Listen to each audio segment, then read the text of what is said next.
নমস্কাৰ ছাত্ৰ ছাত্ৰীসকল, আশা কৰোঁ সকলোৱে ভালে আছা।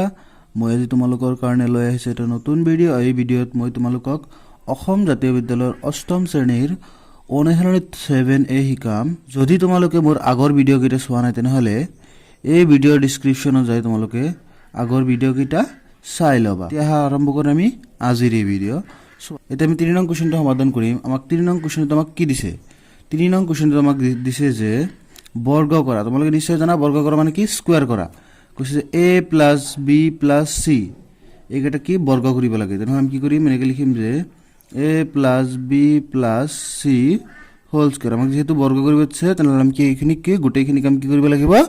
বৰ্গ কৰিব লাগিব। চোৱা কিছে a plus b plus c whole square. তেনেহ'লে আমি লিখিলোঁ। চোৱা এইটো এটা কি আমাৰ ডাইৰেক্ট সূত্ৰ আছে, তোমালোকে পাইছিলা। মই তোমালোকক এই ভিডিঅ'ৰ আগত শিকাইছিলোঁ। সূত্ৰটো কি আছিল? a plus b plus c whole square সূত্ৰটো কি আছিল?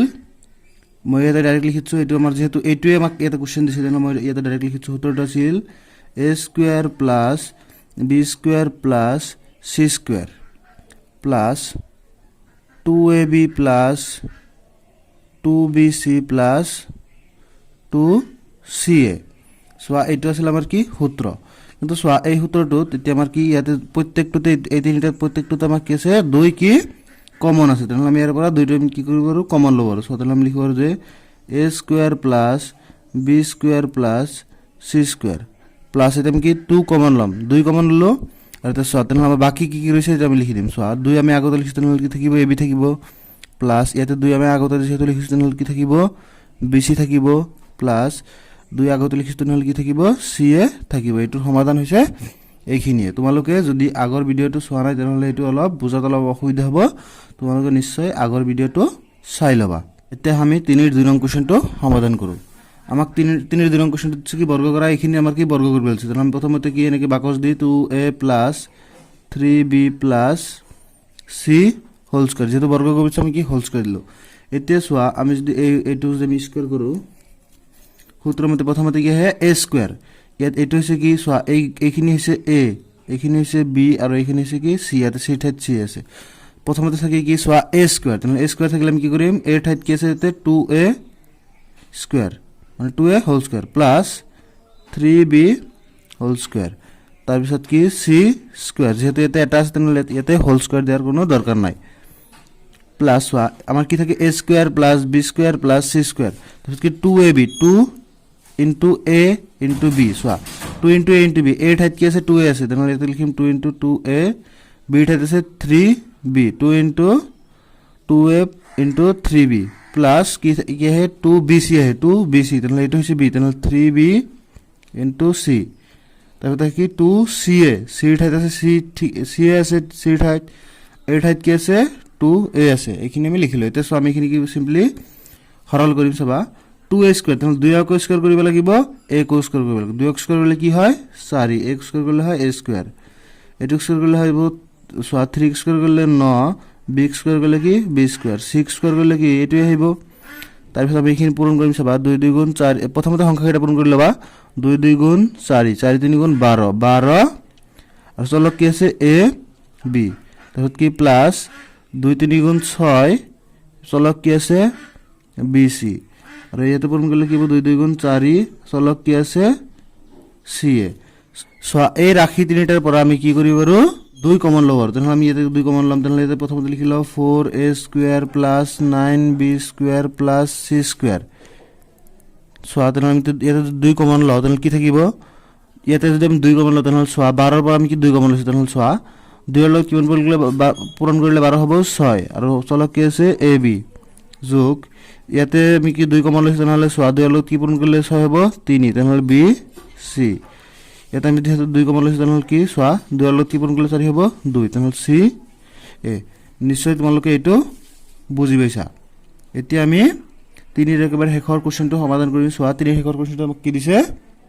a plus b minus c whole square. এইটো কি বৰ্গ কৰিব? তেনেহ'লে লিখিম a plus b minus c whole square. আমাৰ সূত্ৰটো কি আছিল? a plus b plus c whole square. কিন্তু ইয়াতে কি আছে? মাইনাছ আছে। তুমি কেৱল এই সংখ্যাটোক অখণ্ড সংখ্যা বুলি ধৰি লোৱা। অখণ্ড সংখ্যা কি ধনাত্মকো থাকিব পাৰে, ঋণাত্মকো থাকিব পাৰে। তেনেহ'লে চোৱা আমাৰ প্ৰথমতে সূত্ৰৰ মতে কি আহে? a square plus b square plus C square চোৱা চিৰ ঠাইত আমাৰ কি আছে মাইনাছ চি স্কোয়াৰ ইয়াতে মাইনাছ আছে কাৰণ কিছু হোল স্কোয়াৰ চু তেনে কি লিখিলো A square plus B square plus C square plus ইয়াতে চিৰ ঠাইত কি আছে মাইনাছ আছে মাইনাছ দিছো তাৰপিছত কি হ'ব প্লাছ 2ab তাৰপিছত কি আহে প্লাছ 2ab এৰ ঠাইত আছে এ বিৰ ঠাইত আছে কি বি তাৰপিছত আহিব 2bc 2b বিৰ ঠাইত বি আছে কিন্তু চিৰ ঠাইত কি আছে মাইনাছ চি আছে কি দিবা মাইনাছ চি দিবা তাৰপিছত প্লাছ 2ca চিৰ ঠাইত কি আছে মাইনাছ চি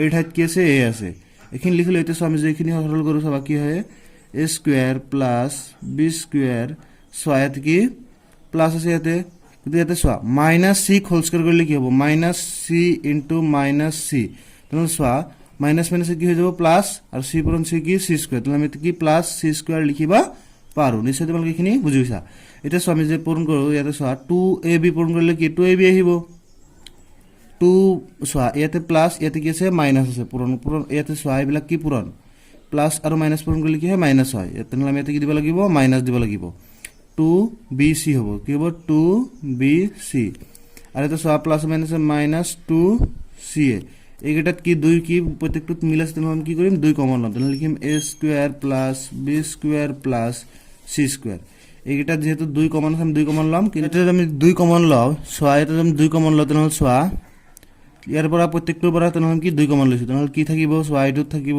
a b তাৰপিছত চোৱা ইয়াতে কি আছে মাইনাছ তেনেহ'লে ইয়াতে যিটো আমি প্লাছ লৈছোঁ তেনেহ'লে ইয়াতে কি দিব লাগিব মাইনাছ প্লাছ মাইনাছ মাইনাছ ইয়াতে কি দিব লাগিব bc এইটোতো মাইনাছ তেনেহ'লে ইয়াতে মাইনাছ দিম ca এইটো আছিল আমাৰ 3 নং কুৱেশ্যনটোৰ সমাধান তোমালোকে নিশ্চয় 3 নং কুৱেশ্যনটো বহুত ভালদৰে বুজি পাইছে যদি বুজি পাইছে তেনেহ'লে নিশ্চয় এই ভিডিঅ'টো লাইক কৰিবা কমেণ্ট কৰিবা আৰু তোমালোকৰ লগৰীয়া বন্ধু বান্ধৱীসকলৰ লগত এই ভিডিঅ'টো শ্বেয়াৰ কৰিবা আৰু যদি তুমি এই চেনেলটোত আজি প্ৰথম আহিছা তেনেহ'লে নিশ্চয় এই চেনেলটো ছাবস্ক্ৰাইব কৰিবা আৰু কাষত থকা বেল আইকনটো দবাই দিবা যাতে পৰৱৰ্তী ভিডিঅ'ৰ নটিফিকেশ্যন তুমি অতি সোনকালে পাব পাৰা এতিয়া মই তোমালোকক 4 নং কুৱেশ্যনটো সমাধান কৰাম চোৱা 4 নং কুৱেশ্যনটো তোমাক কিছে হৰল কৰি মান উলিওৱা সো আমাক এটা কোশ্চেন আছে কি 81y square plus 9z square plus 54yz কৈছে যে যদি y ইকুয়াল টু 2 আৰু z ইকুয়াল টু -3 হয় তেন্তে আমাক কি এটো কথা কি কৈছে সৰল কৰিবলৈ দিছে সো আমি এইখিনি কি গণিত কৰিব লাগিব প্ৰথমতে আমি এইখিনি লিখি লৈছো 81y square plus 9z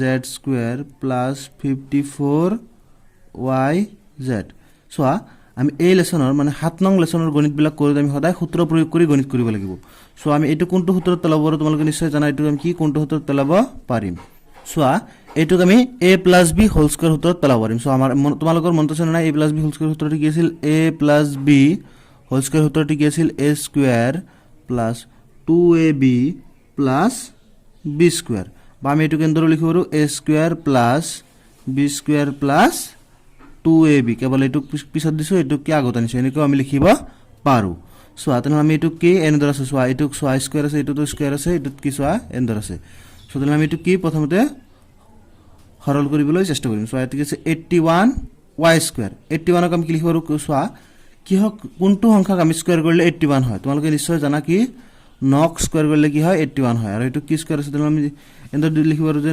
9y whole square so আমি যদি 9 ক স্কয়াৰ কৰো হ'ব 81 আৰু y স্কয়াৰ কৰিলে কি y স্কয়াৰ হ'ব তাহলে এইটোৱে আহিব আগৰ লাইনে আহিব আকৌ সোৱা কি হক স্কয়াৰ কৰিলে আমি 9 পাম তাহলে আমি তোমালোকে নিশ্চয় জানা কি 3 স্কয়ার কৰিলে আমি কি পাম 9 পাম তাহলে 3z হোল স্কয়াৰ বুলি আমি লিখিব পাৰো সো এইটো কি তাহলে a এটো কি b সো এইটো হৈছে a এটো হৈছে কি b তাহলে আমি কি লিখিছো a square plus b square তাৰপিছত কি আহিব 2ab তাহলে 2 * a * b সো এই ঠাইত কি আছে 9y b ঠাইত কি আছে 3z নিশ্চয় তোমালোকে এইখিনি বুজি পাইছা সো আমি এইখিনি সমান মানে কি a square plus b square plus 2ab সমান কি a plus b whole square তাহলে আমি এটোকে এন্ডার লিখিব পাৰো যে সায়াতে a plus b whole square আমি কেন্দ্ৰ লিখিব পাৰিম ইয়াতে a হৈছে কি 9y আৰু b হৈছে কি 3z তাহলে 9y plus 3z whole square লিখিলে আমি কি এইখিনি কি সমান হ'ব লিখিলো এতিয়া সো আমি কি কৰিম ইয়াতে y এৰ মান আৰু z এর মান আমি ইয়াতে কি বহাই দিম সবা ইয়াতে আমি লিখিলাম যে সাইডত এনে লিখিছো যে y আৰু z এৰ মান বহুৱালে সো ইয়াতে তুমি y এৰ মান আৰু z এৰ মান বহাও সবা 9 * কি y এৰ মান কি আছিল 2 প্লাছ 3 ইনটু জেডৰ মান কিমান আছিল -3 ইয়াতে কি আছে হোল স্কয়াৰ ইয়াতে কি আছিল আমাৰ হোল স্কয়াৰ সব ইয়াতে যদি পূৰণ কৰো সব ব্ৰেকেটৰ প্ৰথমতে আমি কি ব্ৰেকেটৰ ভিতৰখিনি কৰি লৈছো 9 দুগুণ 18 জু সব ইয়াতে কি হ'ব প্লাছ মাইনাছ হ'ব মাইনাছ 3 3 গুণ কিমান 9 18 বিয়োগ 9 হোল স্কয়াৰ 18 পৰা 9 গলে কিমান হয় 9 তেনে 9 কি কৰিলে স্কয়াৰ কৰিব লাগে 9 স্কয়াৰ কৰিলে কিমান আমি সোয়া 9 স্কয়াৰ কৰিলে কিমান আমি 81 পালো তেনেহলে এই গণিতৰ উত্তৰ হৈছে 81 তোমালোকে নিশ্চয় এই গণিতটো বুজি পাইছা যদি বুজি পাইছা তেনেহলে নিশ্চয় এই ভিডিওটো লাইক কৰিবা কমেন্ট কৰিবা আৰু তোমালোকৰ লগৰীয়া বন্ধু-বান্ধৱীসকলৰ লগত এই ভিডিওটো শেয়াৰ কৰিবা আৰু যদি তুমি এই চেনেলটো যদি প্ৰথম আহিছা তেনেহলে নিশ্চয় এই চেনেলটো সাবস্ক্ৰাইব কৰিবা আৰু কাষত থকা বেল আইকনটো দবাই দিবা যাতে পৰৱৰ্তী ভিডিও নটিফিকেশন তুমি অতি সোনকালে পাব পাৰা